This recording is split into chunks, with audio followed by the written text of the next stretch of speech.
Hello again. As I'm sure we all know, language changes constantly, and it would be foolish to think that such change was necessarily a deterioration or decline. Old idioms fade away and new ones come forth to take their place. This is, of course, why we don't walk about talking like characters from a Shakespeare play. It is when words change their meaning abruptly, not over the course of centuries, but within 4 or 5 years that difficulties can arise, because this can result in people using the same word to mean completely different things. Take the word safe, for example. To me, and also I think to most ordinary people, safe means free from danger. My home is safe because nothing in it is liable to harm me physically, and it is secured against burglars and other intruders. The electrical wiring is safe, and there is nothing in any of the rooms likely to explode or catch fire. I am safe here. For most of us, being safe means not being threatened with physical harm. A safe situation is one in which we are unlikely to be assaulted, shot at, blown up, or otherwise injured or killed. I have gone to the trouble of setting out what most of us mean by the word safe, because an increasingly large number of people in Britain now use safe to mean something entirely different. And when they talk about safe situations or safe places, they do not mean the same as you and I. Let's look at a recent instance of this new concept of safety. Great Ormond Street Hospital for Children in London had been due to hold a video conference for people training to be child psychiatrists on Wednesday, let us say Wednesday just gone. This was to be about supporting young people who question their gender. Speakers with a variety of views were invited to talk to the doctors who were training to be psychiatrists. One of these people was Helen Joyce, who was an editor at The Economist magazine. She believes that biological sex is binary and cannot be changed. That is to say that one is born either male or female and that is that.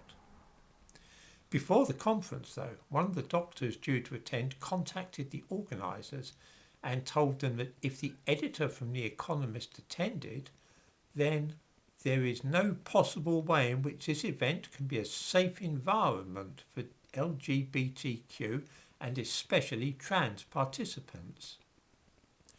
What did she mean by this? Was she using the word safe in its ordinary meaning? That is to say that she thought that the editor of The Economist might put people in danger, perhaps by assaulting them, shooting at somebody, setting fire to the building or detonating explosives? Well, no, she meant nothing of the sort. What she really meant was that Helen Joyce might disagree with her and express a different opinion to that which she herself held. In this context, being safe means being somewhere that nobody will disagree with what you say. Now, of course, one sympathises.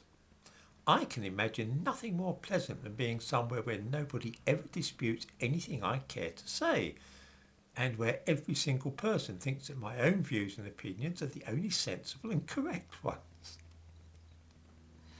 Who wouldn't like this? Alas, even among those who comment on this channel, people who generally agree with me take leave sometimes to object to what I say and in effect call me an idiot for some of my opinions. Does this mean though that this has the effect of making this channel unsafe? When somebody holds a contrary view to my own, is that really dangerous for me or is it merely annoying? Why should I expect to be able to go anywhere at all and find that people always think that my perspective is the only correct one, never to be contradicted? This then is what is meant by the concept of a safe space. It means that if I hold an opinion strongly, then I will only feel safe if I am among people who hold the same opinions and will agree with what I say on the subject. Safe does not mean free from danger.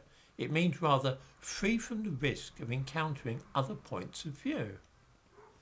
As I say, looked at from this extraordinary perspective, then this channel is not a safe space for me, which frankly sounds a bit mad. This is what I meant by language changing so rapidly that some people are using a word to mean one thing, while others are using it to mean something quite different. I need hardly add that Helen Joyce's invitation to the event was cancelled, lest she put others in danger for her heterodox views. In the description to this video, I'll give a link to a tweet from her on this matter. Anybody who wishes to Google her name and Great Ormond Street will find full details of this controversy. By the way, I don't altogether agree with what she says myself, but I think that I would feel safe in a room with her. I have yet to hear of somebody who is gender critical launching a physical attack upon those who do not share their own ideas on sex and gender.